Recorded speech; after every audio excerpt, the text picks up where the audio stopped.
This is the Horse Radio Network. This is episode 211 of Horsemanship Radio, brought to you by HandsOnGloves, the all-in-one revolutionary bathing grooming gloves. Horsemanship Radio is a part of the family of the Horse Radio Network, and today we have reunited horse girls and 2 race boys.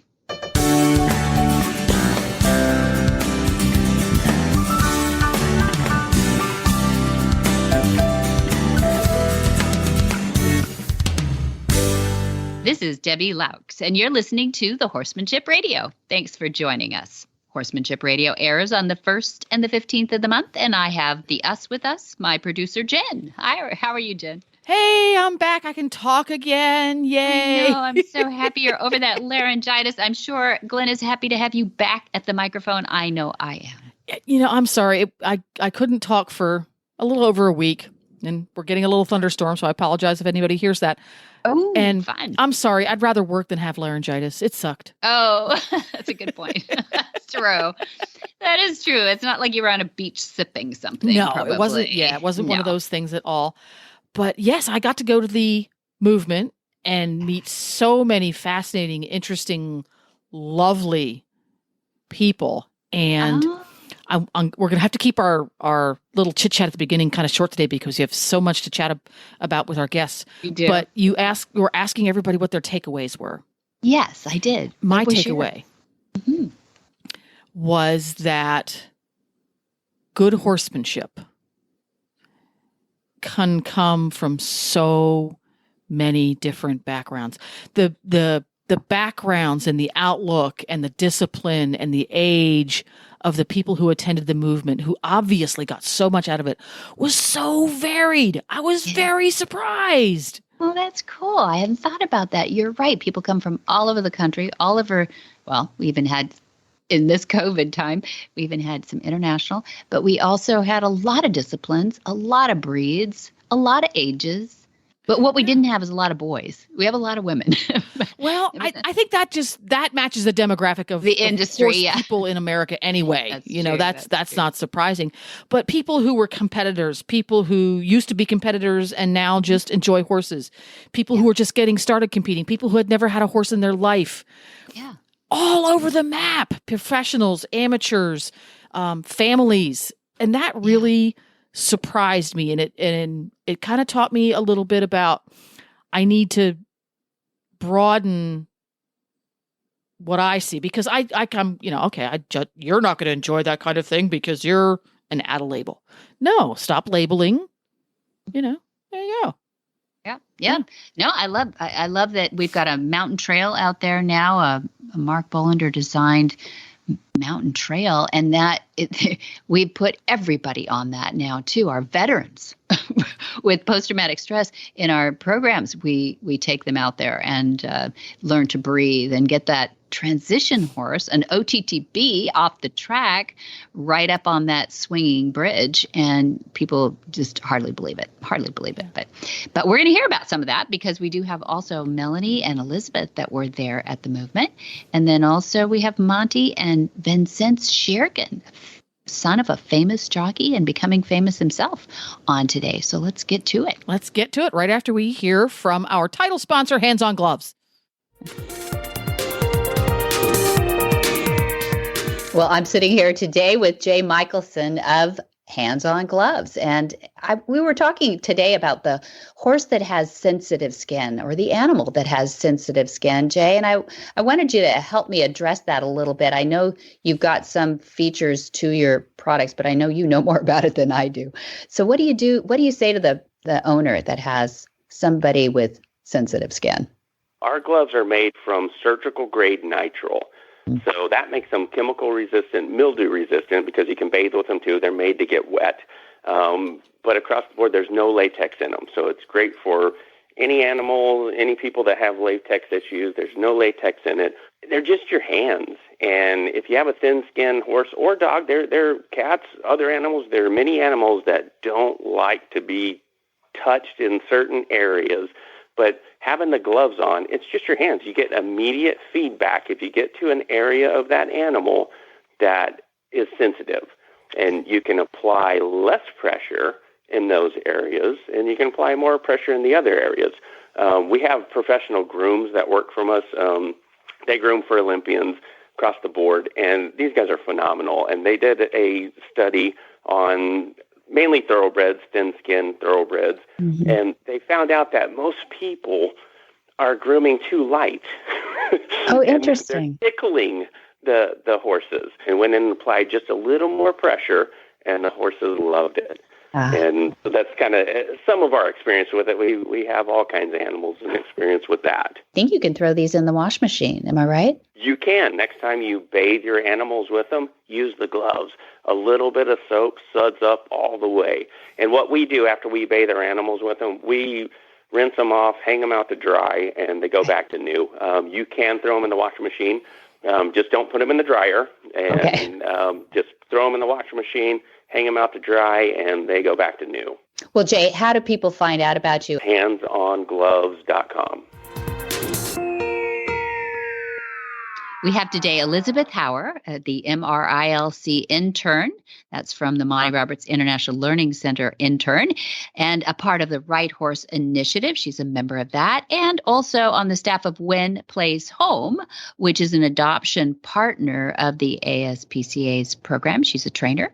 And we have Melanie Miksovsky, and she started riding horses at the age of 10. Since then, she's completed the 100 jumpers and eventing and cross derbies competitions. She has continued her education in horsemanship by training with the likes of Ann Krasinski, Joe Fargus, Monty Roberts, and many other notable experts. Melanie has also spent a significant amount of time exploring the wilderness. That'll become important. And challenging herself by hiking the Grand Canyon, the Trans-Zion Trek, and backpacking through Yosemite while rock climbing around the East Coast. Her next goal is the Gaucho Derby. It's a 500-kilometer horse race in Patagonia. That'd be in Argentina. And Melanie currently resides in Maryland, where she works full-time as the program director for an inpatient substance abuse program. Her passion for helping others is a driving force in her life. That's why we're having her on. And Melanie is a member of the Marlboro Hunt Club and sits on the board of the Cleveland Bay Horse Society of North America. She shares her life with her husband, 3 dogs, 2 Cleveland Bay sport horses, and 3 chickens. Welcome to Horsemanship Radio, Melanie Miksovsky and Elisabeth Hauer. I'm so glad to have you both on. How are you, Melanie? I'm good. Thank you so much for having me. Now, listen how much Elisabeth sounds like Melanie now. Hi, Elisabeth. How's it going? Because we know each other for so long. I'm doing well, Debbie. Thanks for having me. I know. Well, I'm excited to have you on because I started this journey to have Melanie on because of a couple of things, and we'll expand on that. But Melanie came out from, are you in Maryland? Is that where you are now? Yes. Yep. Gosh. Melanie from Maryland came all the way out to visit us at the movement in June, about a month ago. And it was exciting to meet you. You're a big part of our Horse Radio Network family and a listener to the shows. So we're excited about that. And also a learner. You're a student of the horse and riding. And then and Elisabeth Hauer was a part of our presentation group, our demonstrators, and Elisabeth was there to present at the movement. So I'd love to talk a little bit about that, being a part of the Right Horse Initiative and adoption partners. But then a happy circumstance happened at the movement between you two, and I definitely want to bring that up too. So Melanie, why don't you tell us that story, because everybody will be dying to hear what the happy circumstance was. Well, so it was the first day of the movement, and we were most of the way through the day, and it was time to go get some of our swag silk screened or print screened. And I'm standing in line, and there's this girl behind me who had been, handling horses all day and part of the program. And I remember seeing her earlier and being like, oh, wow, look at her. Like, you go, girl. Like, you're really doing this. And she turns to me and she said, I remember you from last year. And I said, no, I wasn't here last year. And she's like, I swear I know you. And, so we went round and round, and I said, well, I'm from back in Pennsylvania. And she said, well, me too. And I said, I did the hunters and jumpers. And she said, me too. And I said, I used to show in like Virginia, Vermont, New York. And she was like, wait a minute, who did you work with or ride with? And I said, Rick McGrath. And she said, Mel, it's me, Liz. And the light bulb went off and I was like, oh my gosh. Like, we worked and rode for the same trainer for a pretty significant period of time and traveled to some cool shows, back east here and worked together and were friends. And, just Liz was starting her journey into college and after high school. And I was already kind of partway through that journey. So we just lost touch and it was just amazing to run into her there. Ah, Elisabeth. So you noticed first. So Mel had changed, but you hadn't, right? No, I had noticed first. I noticed her when I was doing the presentation with Ada Gates. Like, I know that woman has a beautiful smile. I don't know why I know that, but I know that I know that face. And so then I felt a little bit silly when I kept pestering her in line, to just, no, I wasn't here last year. No, I'm not from California. No, I'm like, okay, well, I just I know you. So it was just super delightful. And then, of course, all the flood of memories that came back after, almost 20 years, not to date ourselves, but it was just a truly, one of those, I don't know, there's a better term for it than I'm thinking of right now. Well, I think it's really horse girl. It's a horse girl thing, really, you guys. Yeah. Because to see you guys, grow up with horses too, and you're both young, and the fact that you've spent so much time with horses is pretty darn cool anyway. And so I thought I definitely got to get you on and give your impressions. I mean, Melanie, what I guess urged you on to go to the movement? What was it that attracted you to the movement? Gosh, I have admired Monty for so many years, and I just didn't even realize that working with him or people who have been trained by him was so accessible. Mm-hmm. So when I started hearing about it on Horses in the Morning, I was like, this is kind of cool. And then one night I went out to dinner with some friends and my husband, and I was like, yeah, like they're doing this thing and it sounds really cool, but it would be a pretty expensive trip. And and my husband was like, honey, Monty's not getting any younger. And this could be really life-changing for you. You need to do it. And our friends were like in full support and agreement and, went home and got my tickets.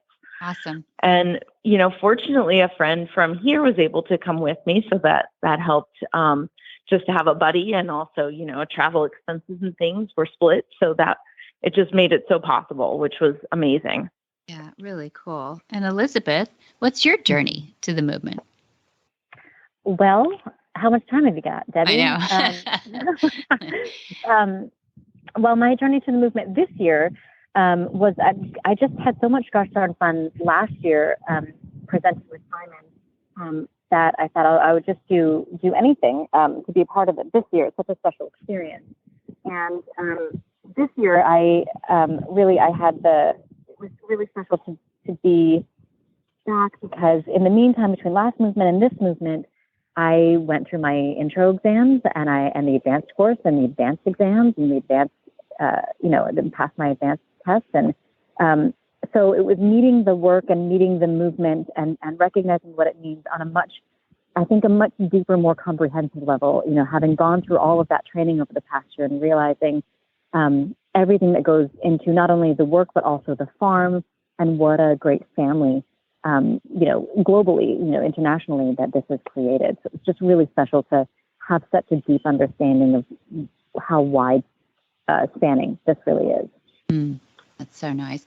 Yeah. And I love the fact that you coast to coast now met up at the movement too. And that is really cool. And that all these years, you obviously had a lot of the same values and principles with horses, because you end up coming to the same place for those. For each one of you, what was the takeaway that you had from the movement, that you felt really touched you, maybe beyond what you expected?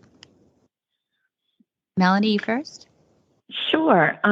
So I think for me, it was both comforting and exhilarating, because I realized that I'm already doing a lot of things right with horses. My approach is very in line with the philosophy that we all share. And, but what was so amazing was just watching all the room for improvement and all the, just thinking outside the box of what does this horse need right now from me in order to complete this next goal or learn something new or whatever it was. And just really not adhering to sort of the ways of the past that I think probably Elisabeth and I both were taught, that now we're like, man, if I had only known then what I know now, could have done it a lot differently. So we, like you said, we've both been on this kind of parallel journey in a way and both come to the same place, which is so cool. I mean, it's just really amazing. And I think for me, I was just like, wow, okay, so I'm totally not screwing up my horses right now. This is comforting. That is comforting. Yeah. And actually very affirming because, we'll get to talking a little bit about what your goals are next for yourself as a horseback rider, too, and a real challenge that you're coming up on. And Elisabeth, for you, your takeaway? I think my takeaway this year was just, it was really bolstering to see, how many people, obviously anyone who came to the movement loves horses, but how many people are really so eager to learn. It's like, okay, so I love my horse. I know that much. Now what? One of my favorite phrases that someone said to me about, we were discussing, someone being not so kind to their horse. And they said, well, that person just got to the end of their knowledge. I thought, that's it. Got to the end of their knowledge. That's great. Got to the end of their knowledge. And so when I look at Monty, how he has never gotten to the end of his knowledge and he wants to keep, he says all the time that his learningest years have been after he turned 80, but that he set that precedent and that example. And then there's a whole generation of people willing to fly to California to say, I want to expand my knowledge. I never want to get to the end of my knowledge. And that was really exciting to know that, okay, this movement is happening. Yeah. I think when we set out to start the movement, it was a twofold meaning, I guess, and it's pretty overt, is that we wanted to keep horses moving as well as we wanted to move toward nonviolent training, more gentle training too. And I hope we came across with that message this year. But it was fun to see you, Elisabeth, out on the mountain trail and working with those horses so confidently with these off the track thoroughbreds, retired thoroughbreds that are still pretty darn young. And it was really fun to see everybody's reaction to all that progress happening too. So I'm really excited about, what you guys take home this next year and what you will apply to your horses. So I'll have to have you back for that. But aren't you proud? Aren't you proud, Elisabeth, of what this Melanie is going to do with this? We're going to talk a little bit about the Gaucho Derby next too. Isn't that amazing? Oh my goodness. You texted me that and I thought, you are such, I don't know if I can say this, but you are so cool. I'm going to say something a little more. I think you were going to say badass, but that's okay. Yeah. I don't say badass, but that's a badass. That's so exciting. Yeah, very exciting. All right. Thank you. Well, we've got Elisabeth teaching our intro course right now with Simon Joinville, our resident instructor. So I'll let you get back to that and we'll keep Melanie on to talk a little bit more about that Gaucho Derby. Okay. Thank you so much. Thanks for joining us, Elisabeth. Hi, Debbie. I just had to write and tell you how much I'm enjoying Monty's podcast on Horsemanship Radio. You and Monty and your podcast guests are my company every evening while I'm feeding, cleaning, and finishing up barn chores for the day. I especially enjoyed the recent podcast 158 because so many of the guys that Monty talked about, and especially Greg Ward, were heroes of mine when I was growing up. It was really fun to be a fly on the wall listening to Monty recount all those stories. And I also enjoyed his discussion with Tanya Johnston about the deer and Thigmotaxis. Thanks for all the great information you and your dad are spreading throughout the world. And thanks for making the time doing my barn chores no chore at all. All the best, Nan Meek. Well, now, Melanie, we wanted to talk a little bit today about the Gaucho Derby. And I know you did a beautiful explanation for it on Horses in the Morning, the big radio station with Jamie and Glenn. And that's episode 2969 for anybody who is curious about that. We won't make you go through all the hoops that you did. That was July 8th, 2022. But it is really, really fun that you're doing this because we get to vicariously live through you, which is the best part. But you will have a GoFundMe. It's Melanie's Gaucho Derby entry. GoFundMe is, what is it under? It's Melanie Goes Goes Gaucho. Yes. Okay. And we're going to follow along a little bit on social media too. Is that right? Yeah. I've got Facebook and Instagram under the same, at Melanie Goes Gaucho, that will highlight the training I'm doing, the preparation, the challenges, all of it. And I have some pretty funny stuff planned to throw in there too for everybody's entertainment. Yeah, good. Okay, we need some funnies. As long as they're G-rated, we're okay with that. But yeah, we've introduced you as participating in a 500-kilometer horse race in Patagonia. So you're going to be on the upside down of the world, right? That's in Argentina, right? Yeah, Argentina and South America. So it's in February. So basically the equivalent of our November, or I guess they're coming into their fall, winter. We're coming into our spring, summer season. So the tail end of their winter is what it will be there. Mm-hmm. So is it as brutal as it sounds, or is it one of those, I really just wanted to go see the Patagonia, which is supposed to be beautiful?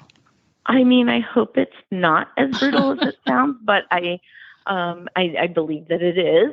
Oh. You're covering a pretty good amount of miles per day in some unknown territory with pretty drastic terrain conditions. So it should be really interesting. So you're used to riding a Cleveland Bay Cross. I think I saw on your GoFundMe and your Facebook account, Bay Hill Capella. Is that the name of your horse? Yeah. Yes.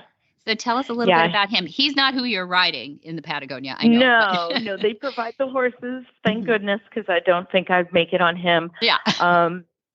He's an 11-year-old Cleveland Bay sport horse. He's actually 3/4 thoroughbred, 1/4 Cleveland Bay. And he's just amazing. I bought him as a 7-year-old, and he was still very, very green because they hadn't really found the right person for him yet. He's got a pretty unique personality and things like that. So his breeder and I, kind of like Elisabeth and I, we go way, way back 20 plus years ago. And I hadn't talked to her in years. And my husband was deploying for 6 months to Africa with the military. And I reached out and I said, hey, I haven't been riding in a few years, but I think I want to lease a horse or do something. Do you know anybody? And as luck would have it, she had a whole bunch for me. Mm-hmm. So that's how I met him. And I got to have a 6-month trial period, basically, just by going up there and riding him. And now we fox hunt, we event, we trail ride, we do shooting clinics, jousting clinics, cattle working clinics, you name it. He does it all. Wow, that is amazing. But now you have a job on top of this. How do you do all this? I don't know. I'm hoping that the Adulting with Horses podcast can help me. Right. Exactly. It's a lot of getting up very early in the morning and riding before I have to go to work, or staying up late at night and doing it then. And I'm very lucky to have a horse who doesn't need to be ridden 5 times a week in order to stay the same. So some weeks are good weeks, and some weeks we're lucky to get one ride in.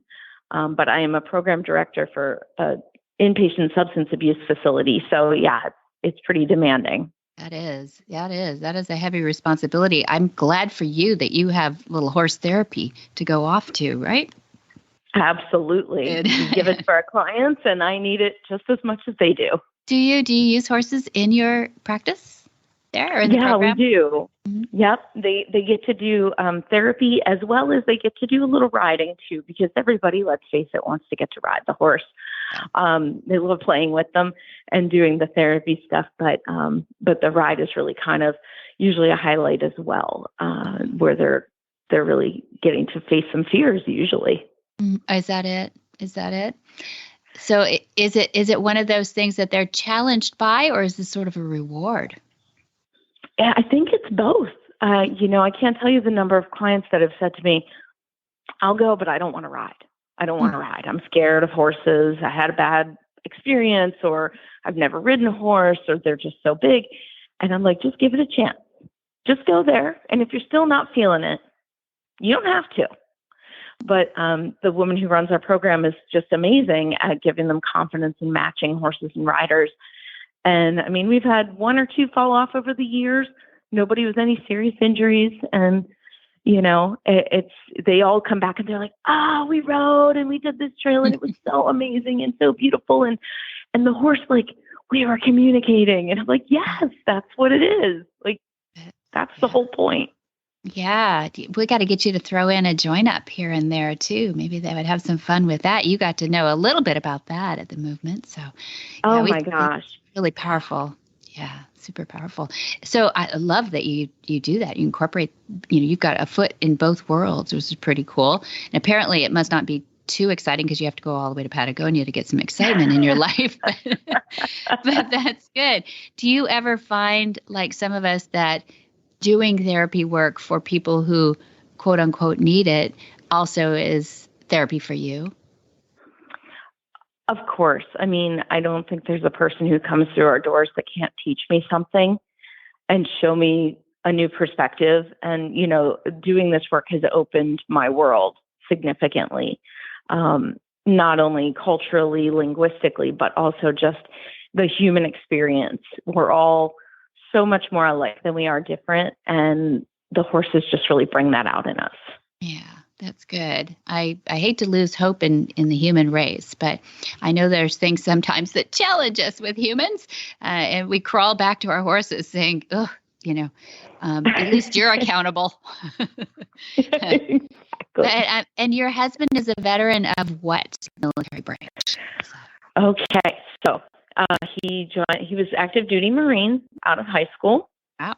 And then he went to college after that and got his master's and all of that stuff while he was both Army National Guard and then Air National Guard. And he ended up ultimately retiring from Air National Guard after 20 years. Wow. You'll have to thank him for us for that. That's amazing. And what is he doing with all that now? He right now, I mean, he still has a full-time job because he was a reservist for so long. So he works for a bank, a financial institution, doing like HR and fraud. I don't even know. I don't even know. Yeah. What he does. I have no idea. He's on a lot of conference calls. Yeah. Okay. A lot of that during COVID. Do you get him out on a horse? He's ridden our horse once and it went fine. But he's holding out for a mule. He really wants a mule to name Turbo and to just probably go feed treats to. I doubt he'll ever even ride the mule. Well, don't put it past him now. Once those guys see a little, something faster than them, they just might. There's a need for speed in these guys. I have heard this story more than once. And a gaited mule was even more specific, which is really interesting. Ooh. Yeah, see? There's a new goal. Yeah. No, I'm so proud of what you're doing. And I'm so proud of the fact that you're also raising money for this. And I want people to go to that GoFundMe selfishly too, because you're helping support Horses and Healing for our veterans and first responders, which is our nonprofit program we've been doing for 12 years now. Yeah, 2010 we launched it, and it's definitely, we've sort of grown up in that now. I know a lot of people do equine therapy or equine assisted learning. I feel like when we were first doing it, people thought we were a little crazy, but when they saw how well it responded, and we had a science trial for 4 years that gathered a lot of great intel about horses and post-traumatic stress. So we're really excited that people are starting to catch on to it, because only us is not enough. So we need a lot of people to study this too. And I'm glad that you're using horses in your program too. So I hope people will support your GoFundMe, not only for your Derby money that you've got to raise, which I can't imagine. I don't even want to know how much it costs. But also, if there's anything left over, it goes to a really good cause. So that sounds awesome. Yeah. So, I mean, my goal is to donate at least 25% of the proceeds to Horse Sense and Healing. being out at Flag Is Up Farm was so powerful, and I just got to witness a little piece of what you were doing for these veterans and first responders and people, with post-traumatic stress and things like that. And it's just so close to my heart for so many reasons. And I really want to give back to that because, like you said, we need a program like that in every city, honestly, or at least in every state. And it's possible. We just have to support the people that are doing it because it is very different. I've been through a lot of different equine assisted therapy programs, and this one is different. Nice. Thank you. Well, we make them work for it as part of it. Part of the process is it's not really a treat. It's a scary, challenging thing to do a join up with a 1,000-pound animal, especially when they have no background in horses at all. But we've done it safely and very effectively now for 12 years. But I think people, can launch pad from us too and see that it is okay to do that. And it's not just kissing and brushing on horses. That's nice enough because their physiology is so chill. And then, it helps those veterans chill too.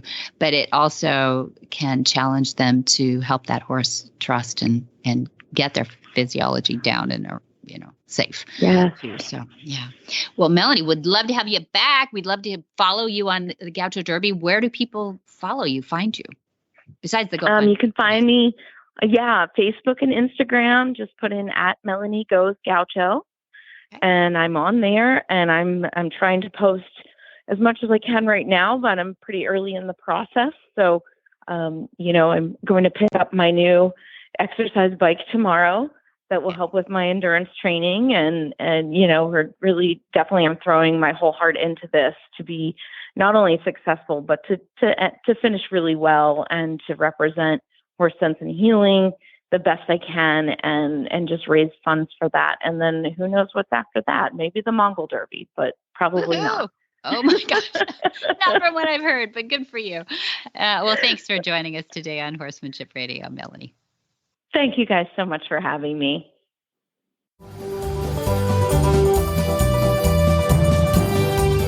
A couple of years ago, I don't know how long ago it was now, but we had you on a number of our shows talking about the Equus Online University, which had just come out. It has developed. It's become better with the search engine in it, and it's become better with the forum because we have such an amazing a lot of those forums, people get on there and go, oh, no, you're not. Yes, you are. No, you're not. Yeah, usually it ends up with the whiners on forums. Exactly. Right. And it's not. What I see is a mentoring. Actually, it's almost the polar opposite because we do give these rosettes out for people who've completed so many lessons.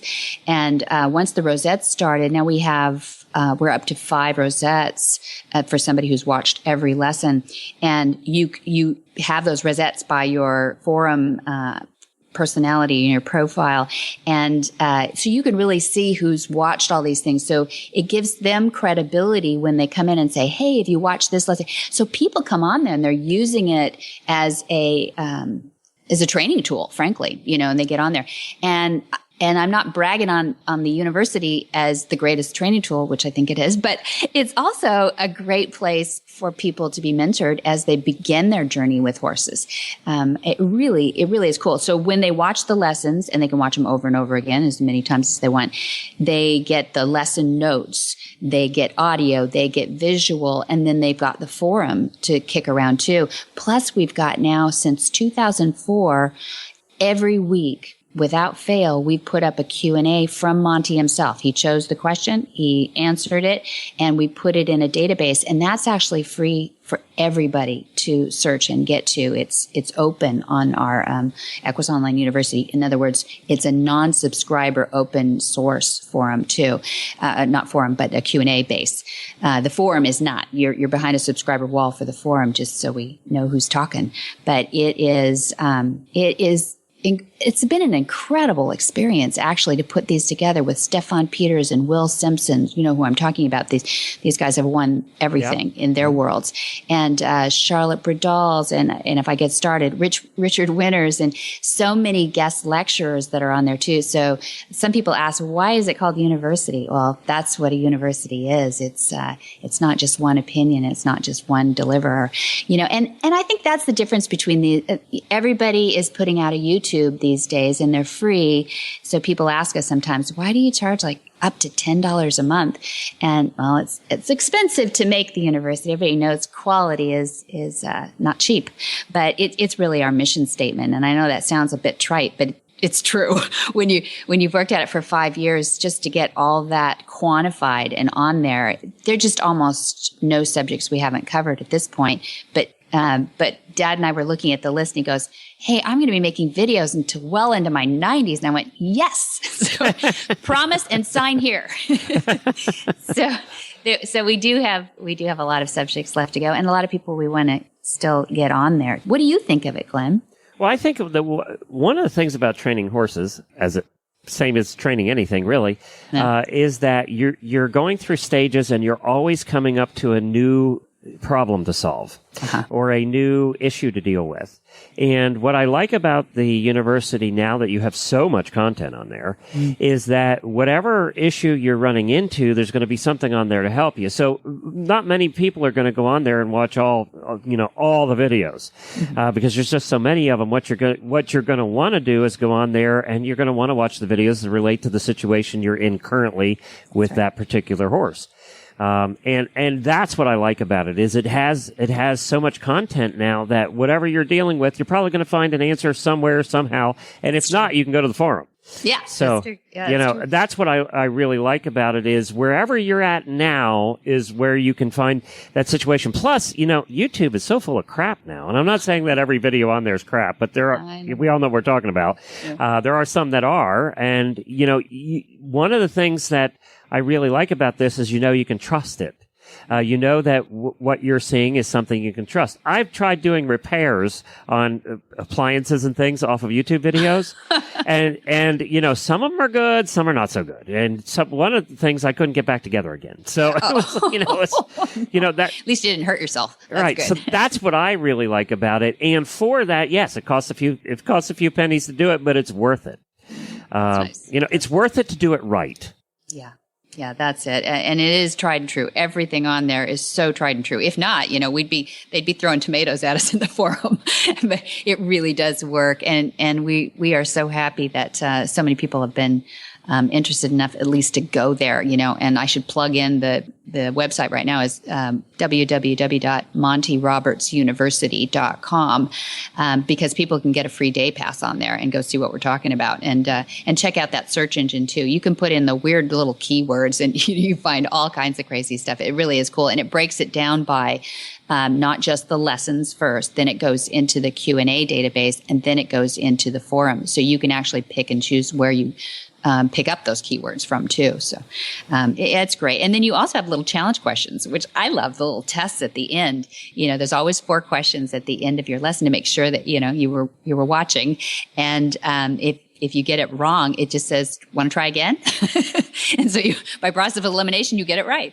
And then it moves you on. And that's how you get your rosettes, that you've accomplished that lesson and that you get to move on. But what you just said is so important, because when we were setting this idea up, nothing really existed like it. We didn't want it to be first you have to do 1, and then you have to do number 2, and then you have to do number 3, and like it was some sort of programmed process. Yeah, because that never works. It doesn't. No. Because we wanted people who were amazing trainers to jump in there and go, this is what what does Monty say about this? Or what does this trainer say about that? And they could be at a world-class level, or it could be a very beginner saying, where do I start first? And you can just go down the lessons if you want. But, it's like you said, if all of a sudden you have a horse that won't load, and you didn't have one last week that didn't load, you go to the loading lessons, right, and it's a whole series on it. And it's MontyRobertsUniversity.com? That's it. Yeah. Thanks for asking.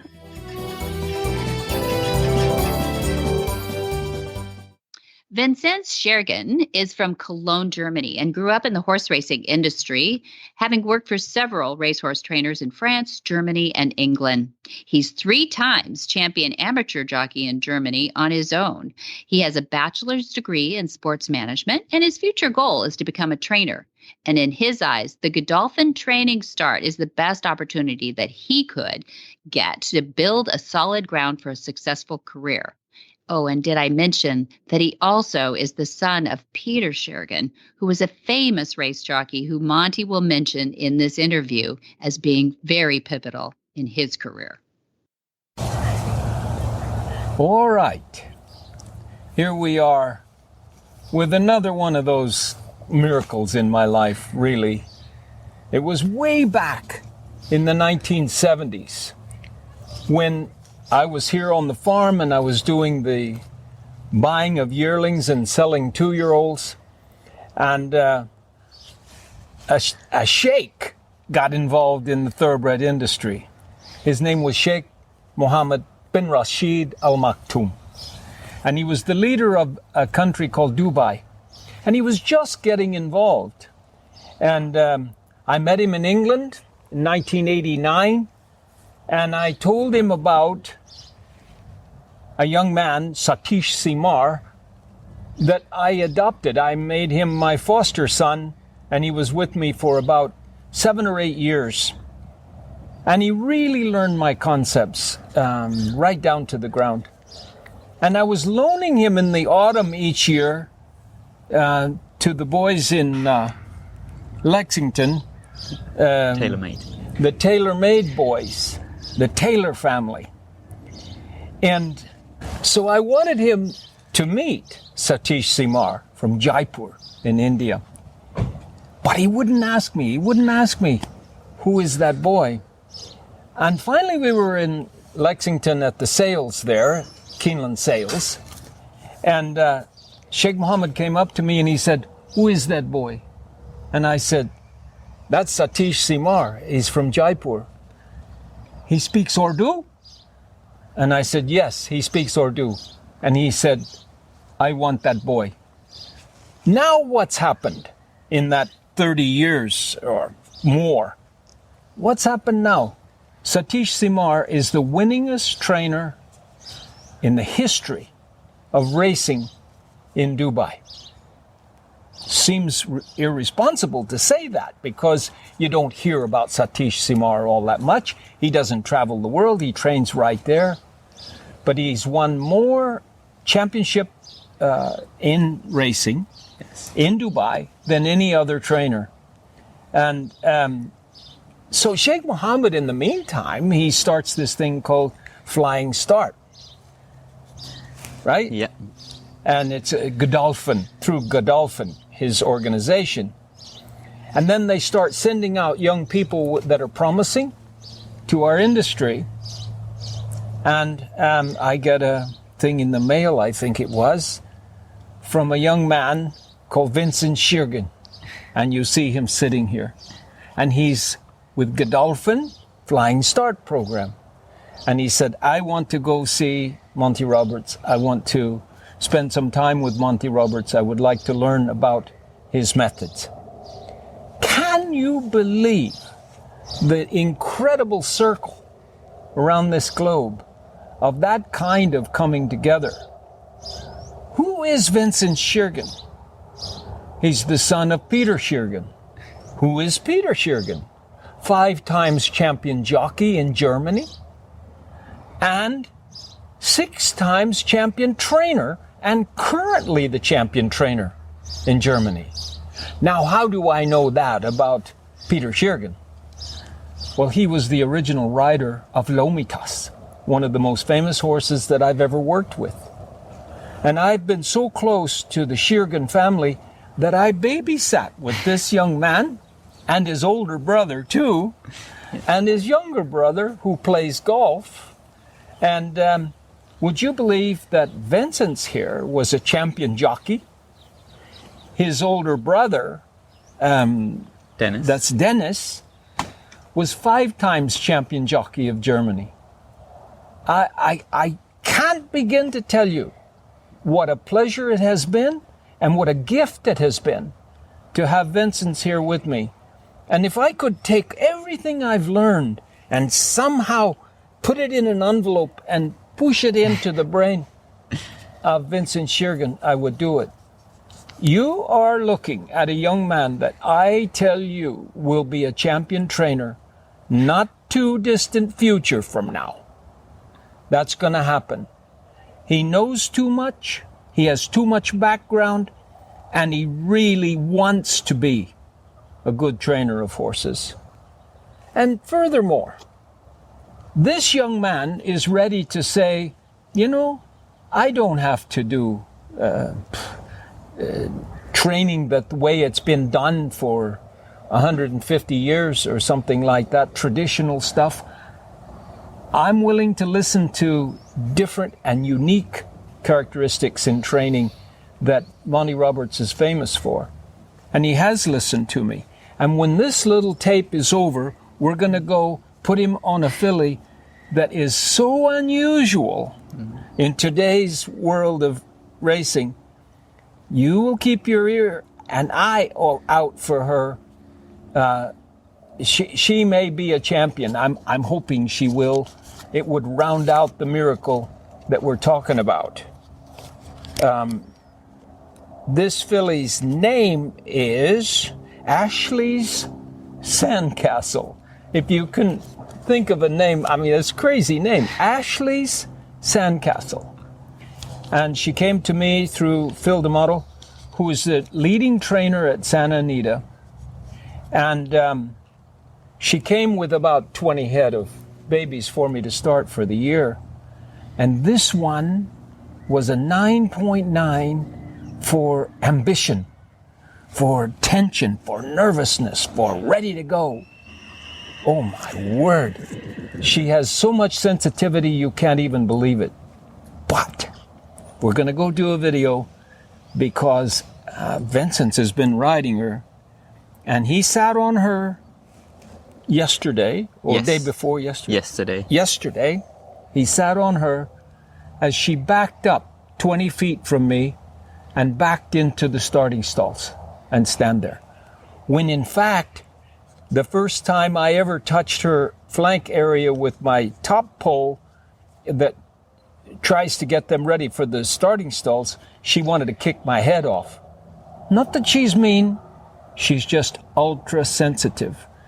But this young man has been such a joy to work with for this last month and a week or something like that. And I don't want him to go away, but I really want him to go away. I don't want him to go away from me because I'm selfish about it, but I want him to go away and go to the next thing. He's going from here to Australia. I think first to Kentucky. First to Kentucky and then in August to Australia. So tell them what you want to do. So my name is Vincent Schiergen, and I want to become a horse trainer. I went to Monty to learn how to become a good horseman, and how to learn non-violent work with horses, and how you build a partnership with the horse, and how you can make the horse want to do and you don't force it to do things. This is why I'm here. And did you get what you came for? Yes. I mean, I came here and I had very high expectations what I'm going to learn. But I need to say it became even better, and I learned so much I was not expecting, and it just has been a great joy to be here. And I'm 87 and my health is not good, and I wasn't able to spend every day. I got to go to the doctors and all of this stuff all the time. But every instant that I could, I spent with him and showing him different thoughts about conformation, about mental processes of equus, the flight animal. And I tell you, it's like an open door there. It just goes in, and he won't forget one word of it, in my opinion. He will have it down cold. And the Schiergen family, I don't know of a family any closer other than the Jacobs family in Germany. And those are the two closest families to me outside of my own. And to have Vinzenz come here and spend this time was just overwhelmingly wonderful for me. And tell them what you learned this morning. Oh yeah, this morning we were talking about the triangle. So we were talking about conformation, how you can see that a horse has a pretty perfect conformation, and this is when you can see the triangle in a horse. Yeah, and then yesterday was talking about the starting gate. Yes. So yesterday we were at the starting gate with Ashley Sandcastle. And it's pretty amazing to see how she changed in the last few days. She's a very sensitive filly, and if you want her to do something and she don't really want to do it, she's just not going to do it. But if you work in a partnership with her and make her want to do it, it's pretty amazing to see how she's reacting. I would ask you, Vinzenz, how many countries have you watched racing in and been interested in racing in? Well, quite a lot. And it's in the US, then back home in Europe, Germany, England, France, Ireland, Japan, and Asia, a bit of Australia. So quite a few countries. Okay. And then I asked the question, have you watched horses being schooled at the starting gate?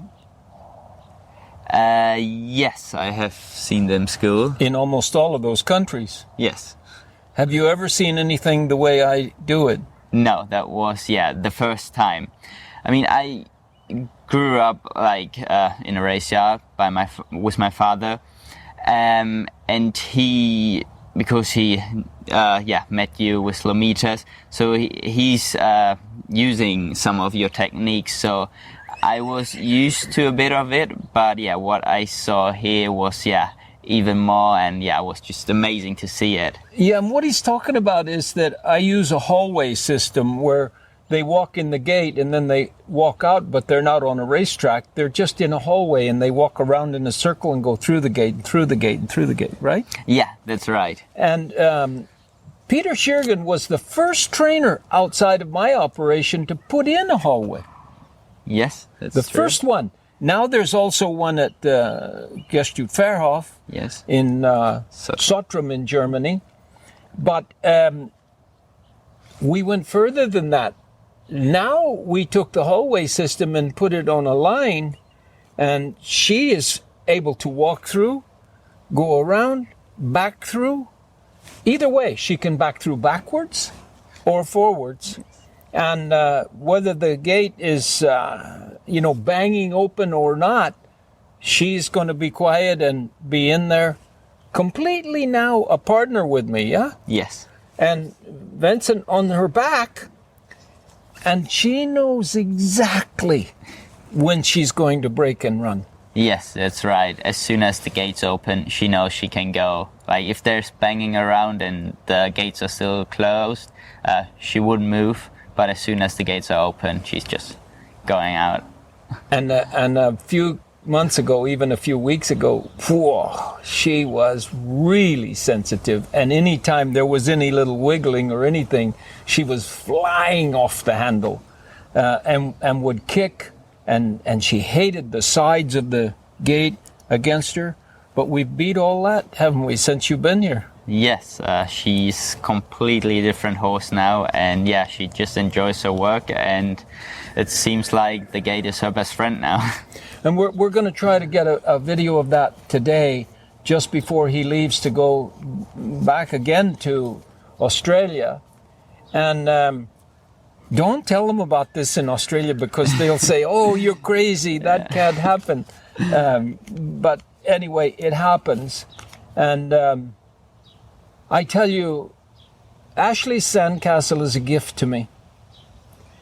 She came without any introduction or anything, and I don't think anybody else thought she was a gift to me. But she's an unusual character with immense desire to race and win. I tell you, I know it for a fact. Immense desire. If she has the speed, she will win. If she doesn't have the speed, she won't. But she will try. I promise you, she will try. And to get Ashley Sandcastle and Vincent Schiergen with me at the same time is just overwhelmingly wonderful for me to do. Tell me about where you've located that starting gate and what you might have learned about that. Oh, yeah. Yeah, the starting gate on this farm was very near where we are now in the early days. And I was here with Farrell Jones and some other trainers, and all of a sudden it dawned on me that the starting gate was always put close to the stable so you could just walk a little way and you were there at the starting gate. And that's wonderful, except that the horse goes in and runs away from home every time. So I was here one morning and I said, I want my gate at the other end of the racetrack. And when they break from the gate, they're coming toward home. And it's been a wonderful change. We changed it. I went to my farm foreman and said, I want to change it, and I want you to make a place down there, and I want that gate to be set down there where they're looking back at their house when they go in the gate. And he said, when do you want that? And I said, this afternoon. And he had it that afternoon, and it's still there.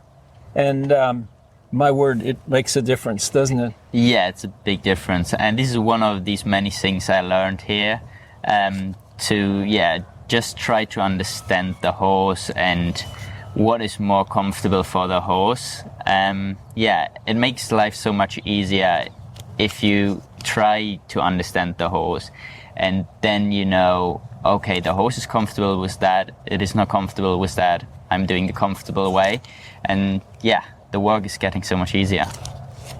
One of the events that occurred while Vinzenz was here was the movement, an annual event that we have here on the farm. The movement, a movement into my concepts, a movement into the traditions of what I have learned as a non-violent way to work with horses.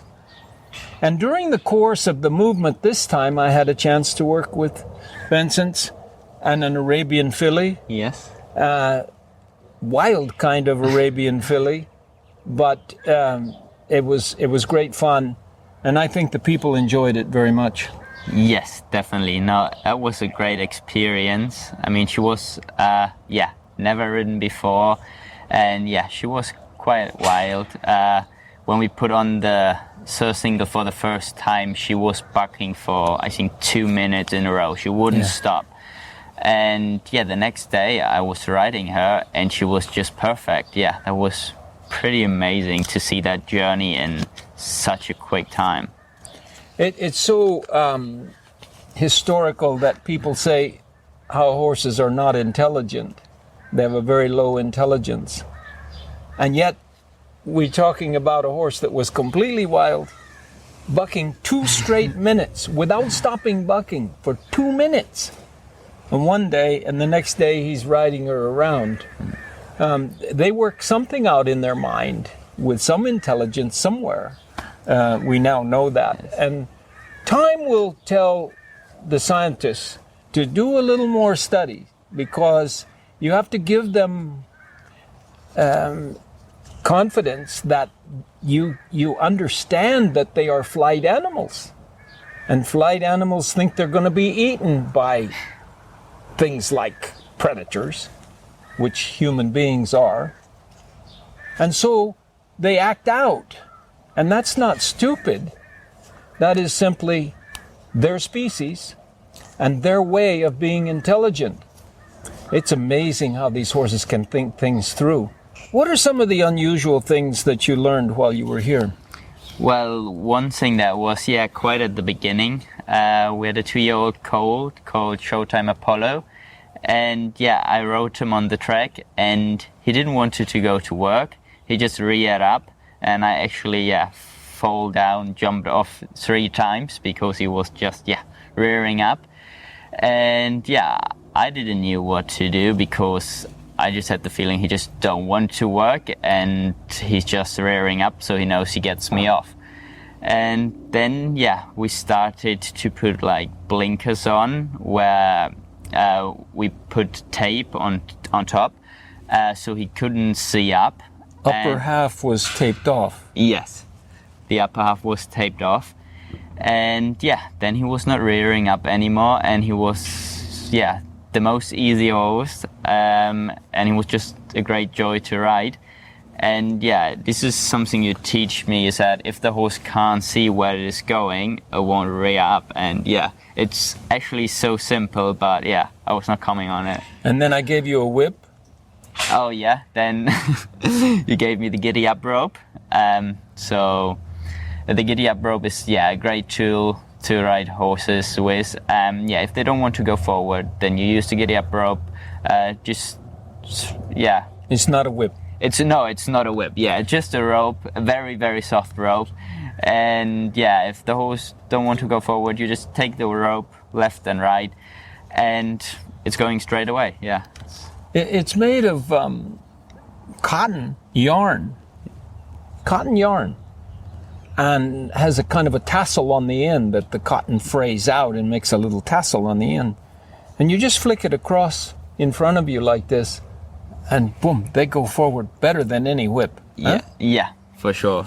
It's incredible. Pain is not the answer. Horses are thigmotaxic. Positive thigmotaxis is the going into pain, and they will go into pain and try to resist it. So all this traditional stuff where we used whips and we tied them up and we knocked on them with ropes and tied their legs and stuff, they will fight all of that forever. They'll just keep fighting. Cause them to want to do it with no pain at all, and you'll get further ahead. Yeah? Yes, definitely. My man.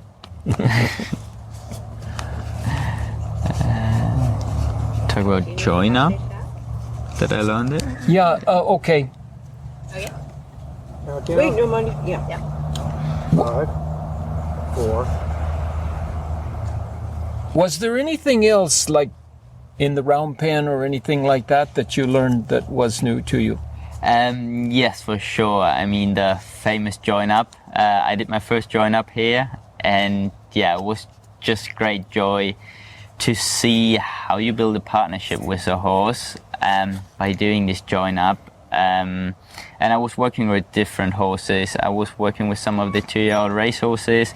I was working with Arabians. Actually, one of them was a 9-year-old breeding stallion, and he was quite wild at the beginning when he came here. But after a very few days, he started trusting me, and I couldn't have dreamed of how much he trusted me at the end. And at the end, I actually was able to ride him. It was just an amazing journey. And I watched for days that you couldn't get him to join up. Your movements weren't just the way you wanted them to be. Is that right? Or yeah, that's right. I learned so much about the body language. You just make like a very small mistake and the horse won't join up with you. So you need to be very careful what you express to the horse. I learned so much here. It's incredible.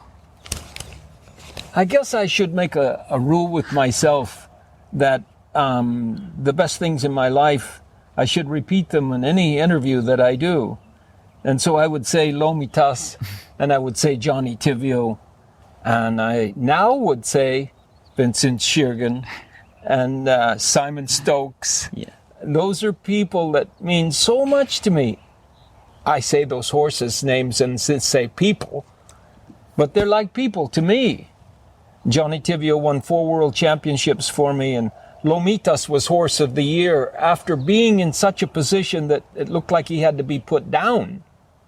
And then we have horses like Pakistan Star, who stopped in the races and then went on to win $4.5 million after I worked with him.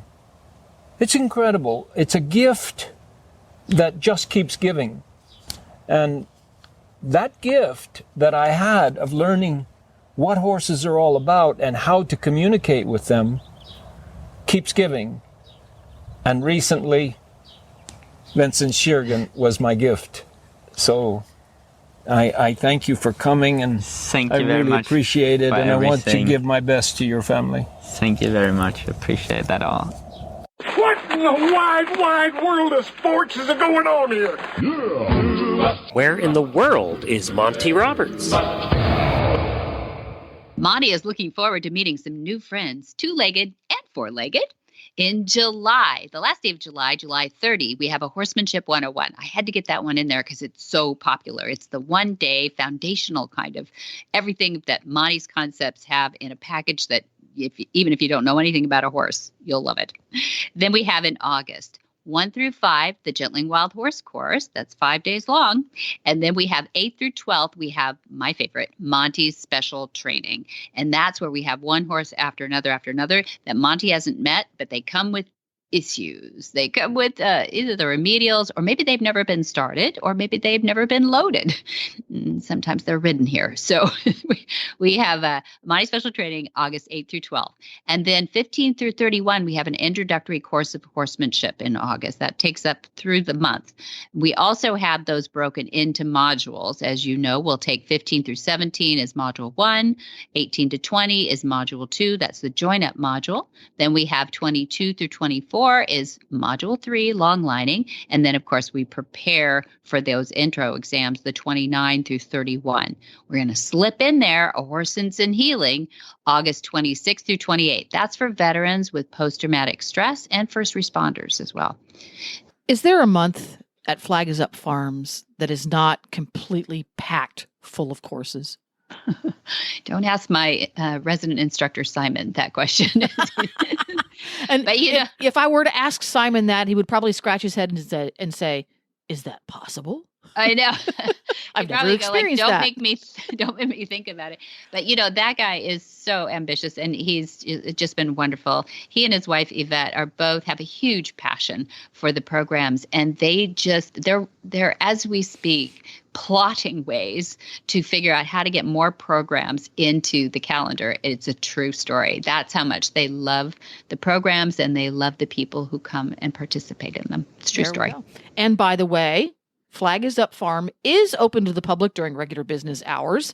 So if you ever get yourself over to the Santa Ynez Valley for a little bit of horse gal time, family time, me time, you can stop by there and visit through the front gates. You just press the button. And you can see us, too, if you want to come and take a little preview. It's at montyroberts.com. And then you can also call. We've got Adam at the office and anybody else who picks up the phone.